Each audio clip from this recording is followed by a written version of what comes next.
পটলের দোলমা খেতে আমরা কে না ভালোবাসি বলুন। তবে আপনারা কি কখনো নিরামিষ পদ্ধতিতে এইরকম দারুণ স্বাদে পটলের দোলমা খেয়েছেন? আর যদি না খেয়ে থাকেন তাহলে অবশ্যই একবার এইরকম পনিরের পুরভরা পটলের দোলমা বানিয়ে দেখুন। আশা করছি আপনাদেরও ভীষণ ভালো লাগবে। তাই জন্য প্রথমে কয়েকটা পটল নিয়ে নিতে হবে।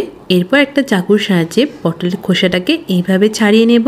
এরপরে পটলের যে বোটার অংশটা আছে এক পাশটা ছোট্ট করে কেটে নেব আর আরেক পাশটা একটু বড়ভাবে কেটে নেব, ঠিক এইভাবে। এবারে একটা চামচ নিয়ে তার পেছনের অংশটা দিয়ে পটলের ভেতরের অংশটা এইভাবে ভালো মতো ঘুরিয়ে ঘুরিয়ে বের করে নিতে হবে। আর মাথায় রাখবেন যাতে পটলের কোনো অংশ পটলের ভেতরে না থাকে, ঠিক এইরকম ভাবে বের করে নিতে হবে। আর একইভাবে কিন্তু আমি সব পটলের ভেতরের অংশটা ভালো মতো বের করে নিয়েছি।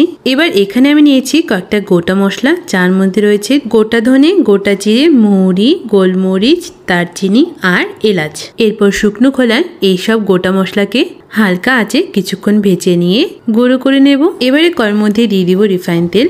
আপনারা চাইলে কিন্তু রিফাইন তেলের বদলে সরষের তেলটা ব্যবহার করতে পারেন। এবারে তেলটা ভালো মতো গরম হয়ে এলে তার মধ্যে পটলগুলো দিয়ে 2 থেকে 3 মিনিটের মতো ভেজে নেব, যাতে পটলের মধ্যে কাঁচা ভাবটা না থাকে। আর দেখুন পটলগুলো কিন্তু ভাজা হয়ে গেছে। এবার পটলগুলোকে তুলে নিয়ে সেই বেঁচে যাওয়া তেলের মধ্যে দুটো সেদ্ধ করা আলু হাতের সাহায্যে ভালোভাবে ভেঙে দেব। আর সাথে কিছুটা পনির নিয়ে পনিরটাকেও হাতের সাহায্যে ভালো মতো ভেঙে দেব। এবারে এই সেদ্ধ করা পনির আর আলুটাকে আমরা ভেজে নেব।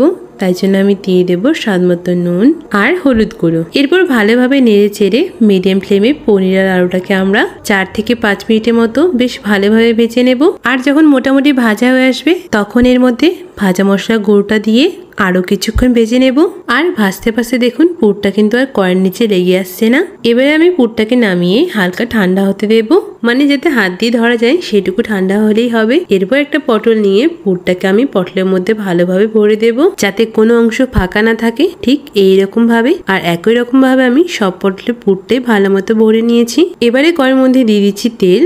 আমি এখানে রিফাইন তেলে ব্যবহার করছি, তোমরা চাইলে অবশ্যই এখানে সরষের তেলে ব্যবহার করতে পারো। এবারে তেলটা ভালো মতো গরম হয়ে আসলে তার মধ্যে দিয়ে দিব একটা তেজপাতা, 2টো শুকনো লঙ্কা, একটা দারচিনির টুকরো আর 2টো চেরা এলাচ। আর সাথে দিয়ে দেব সামান্য পরিমাণে গোটা জিরে। এরপর ফোড়নটাকে একটুখানি ভেজে নিয়ে তার মধ্যে আমি দিয়ে দেব গ্রেট করা আদা। এবারে আদাটাকেও হালকা ভেজে নিয়ে তার মধ্যে আমি দিয়ে দেব একটা টুকরো করা টমেটো।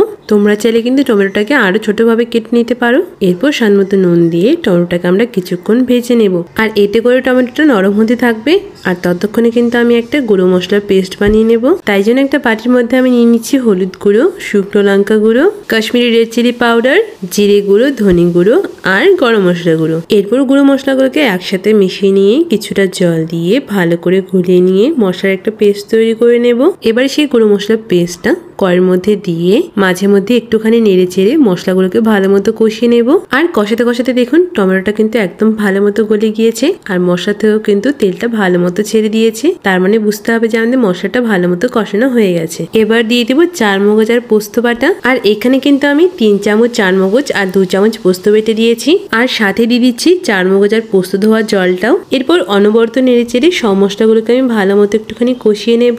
আর একইভাবে যখন মশলা কষাতে কষাতে মশলা থেকে তেল ছেড়ে দেবে তখন আমি তার মধ্যে দিয়ে দেব স্বাদ মতো নুন। আর নুনটা দেওয়ার পর একটুখানি নেড়ে চেড়ে তার মধ্যে আমি দিয়ে দেব পুরভরা পটলগুলো। এরপর 1 থেকে 1.5 মিনিটের মতো ভালোভাবে নেড়ে চেড়ে দিয়ে দিব পরিমাণ মতো জল। আর মাথায় রাখবেন এখানে কিন্তু খুব বেশি একটা জল ব্যবহার করবেন না, পটলের দোলমাটা যাতে মাখা মাখা হয় সেই অনুযায়ী জল দেবেন। এরপর 4 থেকে 5 মিনিটের মতো মিডিয়াম ফ্লেমে হতে দিলেই তৈরি আমাদের পটলের দোলমা। তো বন্ধুরা আজকের রেসিপিটা আপনাদের কেমন লাগলো সেটা আমাকে অবশ্যই কমেন্ট করে জানাবেন। আর যদি ভালো লাগে তো অবশ্যই একটা লাইক কমেন্ট শেয়ার করে আমাদের চ্যানেলটিকে ফলো এন্ড সাবস্ক্রাইব করে নেবেন, যাতে আমাদের যে কোনো নতুন ভিডিও নোটিফিকেশন সবার আগে আপনার কাছে পৌঁছে যায়। তো বন্ধুরা দেখা হচ্ছে একটি নতুন রেসিপির সাথে নতুন ভিডিওতে।